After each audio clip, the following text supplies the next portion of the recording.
Do that one dance, baby. That one dance. Assalamualaikum warahmatullahi wabarakatuh. Halo, saya Quratul Aini, Pendidikan Sosiologi 2019. Hai, perkenalkan nama aku Devi Hayulani, Pendidikan Sosiologi 2018. Halo, saya Pipit Floriza, Pendidikan Sosiologi 2019.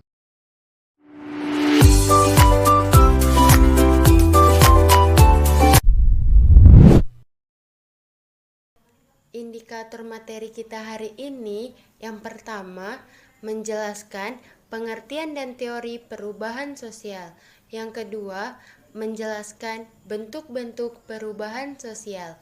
Yang ketiga menganalisis faktor-faktor yang mempengaruhi perubahan sosial. Yang keempat menganalisis faktor-faktor pendorong dan penghambat terjadinya perubahan sosial. Sebelumnya, kita harus mengetahui apa sih perubahan sosial itu?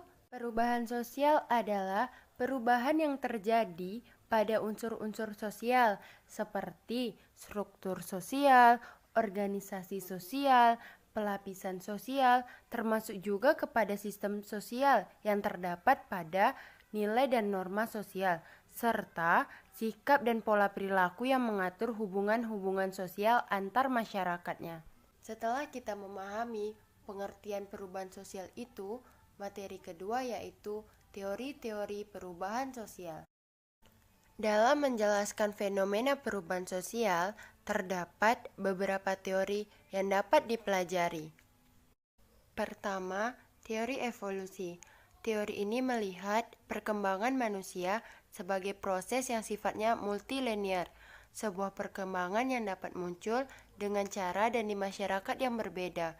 Akan tetapi, teori ini mulai ditinggalkan karena sulit untuk menentukan arah perubahan masyarakat, apakah menuju ke bentuk kehidupan sosial yang lebih sempurna atau malah sebaliknya.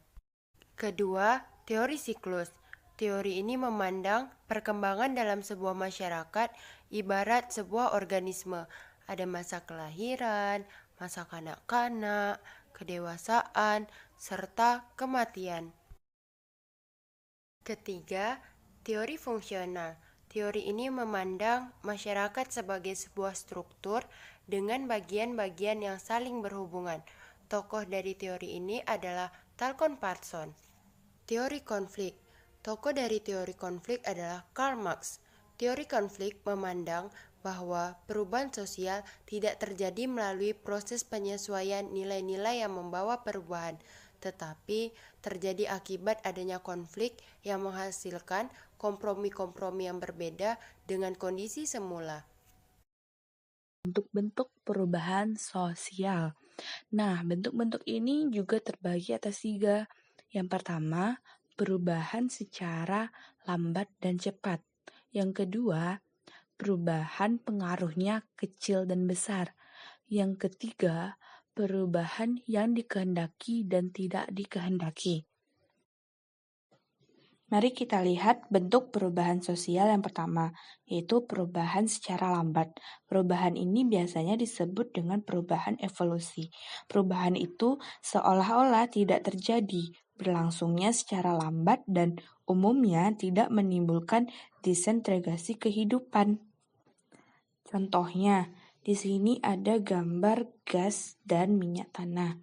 Nah, permasalahannya peralihan penggunaan minyak tanah menjadi gas. Salah satu lambatnya peralihan dari minyak tanah menjadi gas adalah karena faktor ketakutan masyarakat jika menggunakan gas. Masyarakat masih belum terbiasa menggunakan gas karena menganggap gas lebih mudah meledak jika dibandingkan dengan minyak tanah. Salah satu cara yang dilakukan pemerintah dalam mengatasi masalah ini adalah menaikkan harga minyak tanah sehingga masyarakat beralih ke gas. Yang kedua, perubahan secara cepat. Perubahan ini sering juga disebut perubahan revolusi. Proses perubahannya berlangsung dalam waktu yang relatif cepat, menyangkut hal-hal yang berkaitan dengan aspek-aspek kehidupan yang mendasar, baik di bidang sosial budaya, sosial ekonomi, maupun politik kekuasaan. Contoh perubahan secara cepat ini kita mengambil tentang perkembangan sarana telekomunikasi. Nah, di sini sudah ada gambar handphone dari zaman ke zaman.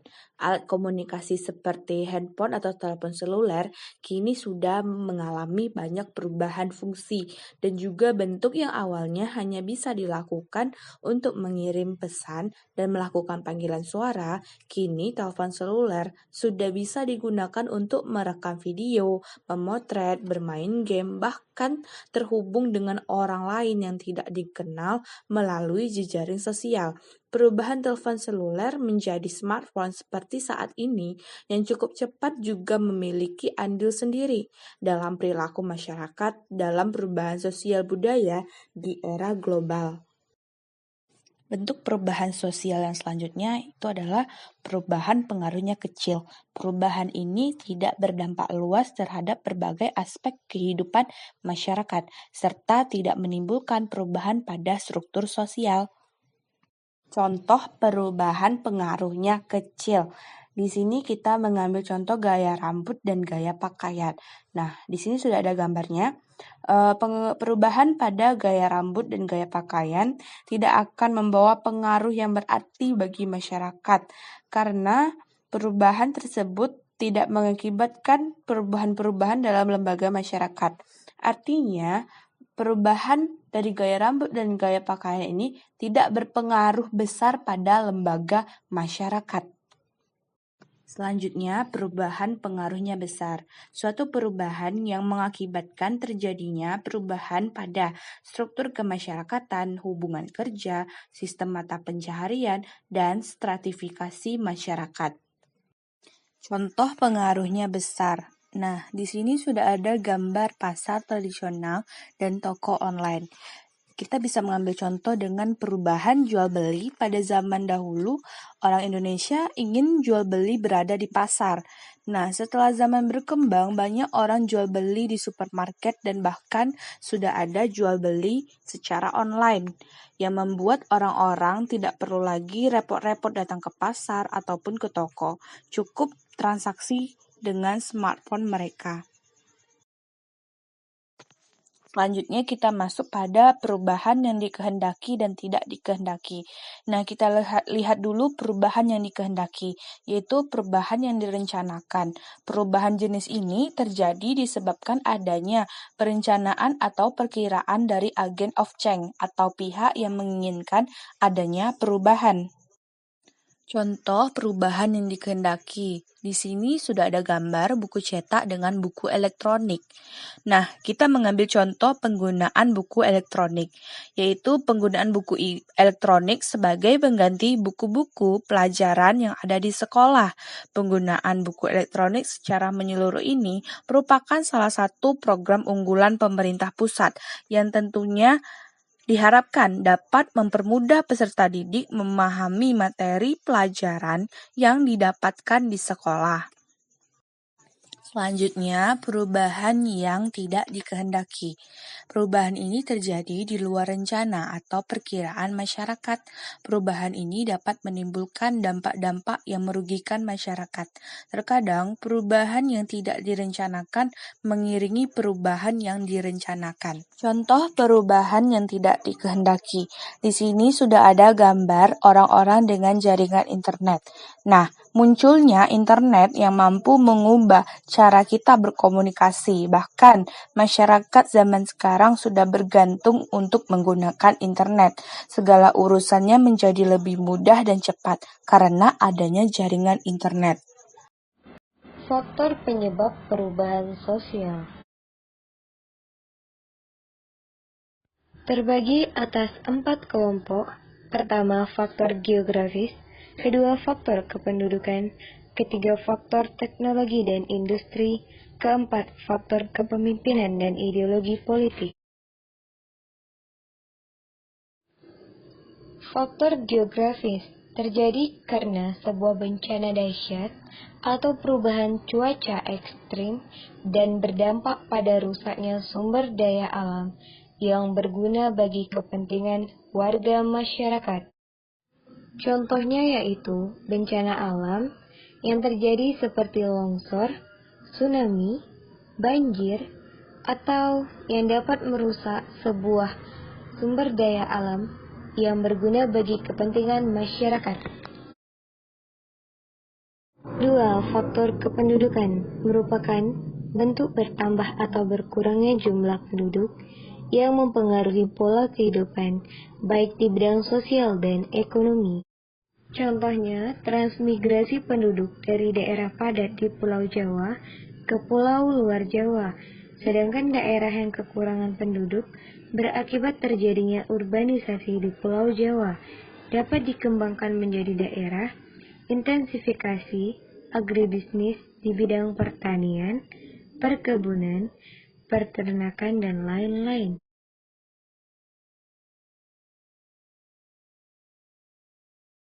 3. Faktor teknologi dan industri merupakan sebuah penggunaan teknologi yang tepat di bidang pertanian akan meningkatkan kualitas dan kuantitas produksi pertanian rakyat.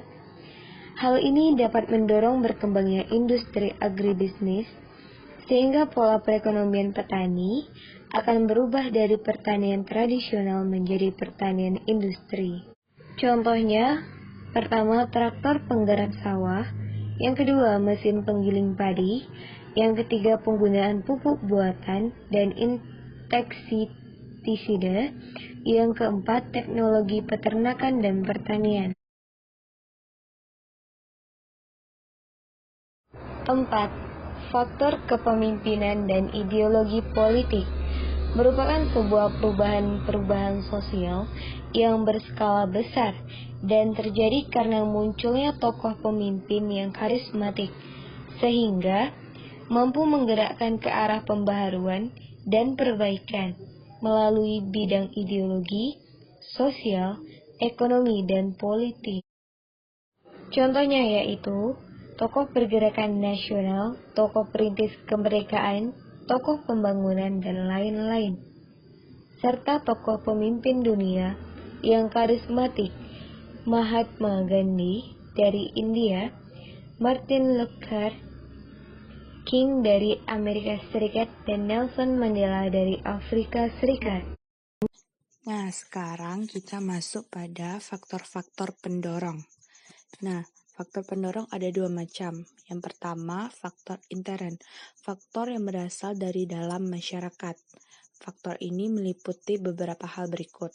Yang pertama, bertambah atau berkurangnya jumlah penduduk dapat menjadi faktor pendorong terjadinya perubahan sosial. Misalnya, jika penduduk bertambah dengan pesat, maka akan berdampak pada peningkatan pengangguran, kemiskinan, permasalahan kesejahteraan sosial kemasyarakatan, prostitusi, narkoba, dan kriminalitas. Upaya penanggulangannya antara lain melalui inovasi pada lembaga pemerintah, misalnya BKKBN, Badan Koordinasi Keluarga Berencana Nasional, serta lembaga terkait lainnya untuk pengendalian pertambahan penduduk secara terarah, terpadu, dan terintegrasi. Yang kedua, penemuan unsur-unsur budaya baru. Inovasi e-government dalam sistem pemerintahan Indonesia merupakan salah satu contoh penemuan unsur budaya baru. Dengan adanya penemuan ini, maka dapat terbangun pemerintah yang lebih efektif.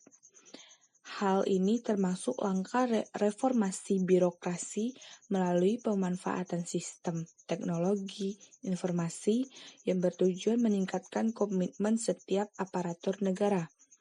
Yang ketiga, terjadinya konflik dalam masyarakat. Contoh, kasus konflik yang terjadi belakangan ini adalah kasus antara oknum prajurit TNI dan Polri di Batam. Titik akan masalah atau pemicu bentrokan antara lain tentang kesejahteraan sosial seperti saling ejek profesionalisme dan kedisiplinan.